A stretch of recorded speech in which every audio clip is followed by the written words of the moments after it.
The jungle didn't speak, but something beneath it remembered. It started when an elder pointed toward a place no one dared mention. Beneath the oldest tree in the valley, a gnarled, towering giant with roots like twisted limbs lay, a path once walked by a tribe that vanished without a trace.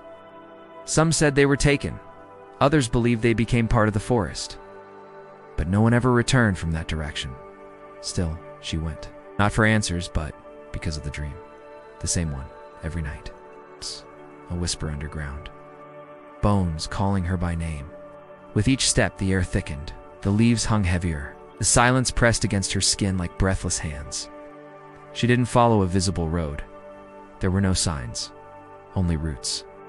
Roots everywhere, curling through the soil like veins beneath the skin of the earth. But beneath them, she knew, was something deeper. When she reached the base of the tree, something pulsed below. Her fingers brushed away dirt, dry moss, and cracked bark. Then, the first fragment. A bone knot. Animal. Carved. Ancient. Worn by time, but etched with a pattern too deliberate to be nature's hand. She dug deeper, not with tools, but with trembling fingers. More fragments appeared. Skulls, small. Jewelry fused with ash. A mask broken clean in two. She understood now. This wasn't just a burial site. It was a warning. A story. And she was meant to find it.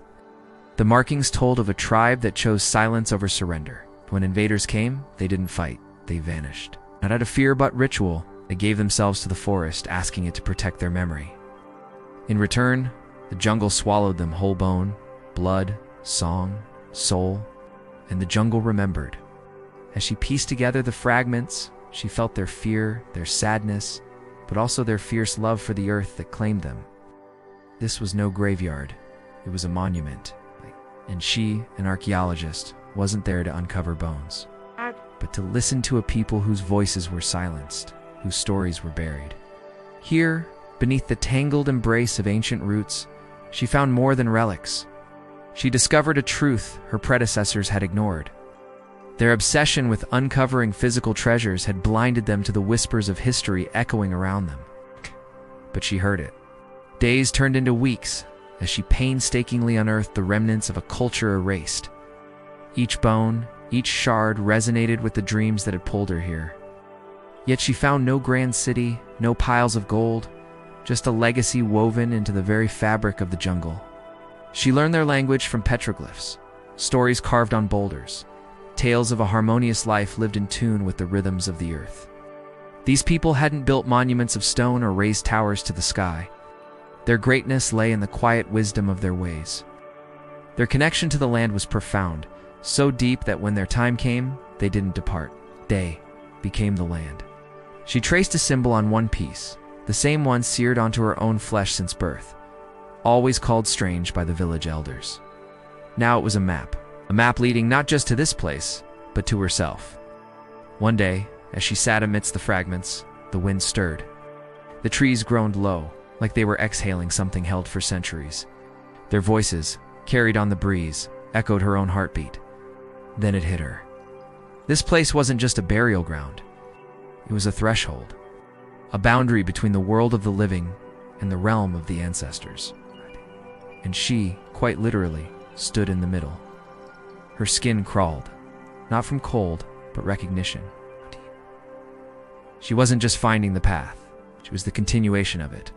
As if guided by an unseen hand, she began to arrange the fragments, not to take them away, but to lay them out, creating patterns on the soft earth, mimicking the constellations above. Slowly, a shape emerged, a circle broken in one place. In that gap sat she, unknowingly completing what was left undone. And for the first time in generations, the jungle spoke. Not with words, but with warmth. A breeze that smelled of fire and rain, not of decay, but of rebirth. Light broke through the trees, not sunlight, but something older, richer. A luminescence that seemed to emanate from the very core of the earth. The forest was sharing its ancient light with her, acknowledging her as its own. She had come seeking answers, but found far more. She had given the forgotten a voice. Some trails aren't walked for distance. They're walked for truth. Buried roots don't just hold trees, they carry stories. And some stories only rise when the right soul returns. As the light faded and the jungle hushed, she knew her journey wasn't over. She had uncovered more than a lost civilization. She'd found a way of life, a connection to the earth that transcended time. She carried more than memories within her now. She was a vessel of stories waiting to be shared, a torchbearer of a culture on the brink of being snuffed out. The next morning, she left the clearing, not as an outsider, but as a daughter returning home. The jungle's secrets were safe with her. She wouldn't unearth every bone or translate every glyph, but she would ensure that the world heard the whispers carried on the wind. The villagers regarded her differently now, sensing the shift within her. The newfound strength in her eyes, the ancient wisdom gracing her lips. They didn't understand what she had found, but they felt its echoes in their own souls. Years passed.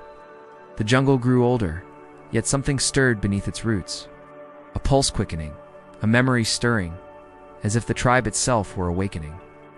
And in the heart of it all, she remained, her spirit intertwined with the rhythm of the earth, her bones yearning for the embrace of the forest floor, her soul forever attuned to the whispers of the ancients.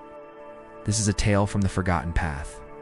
Remember, some truths are buried, but never truly lost. If you liked this story, please hit the like button and share your thoughts in the comments. Also, don't forget to subscribe for more captivating stories. Thank you for listening.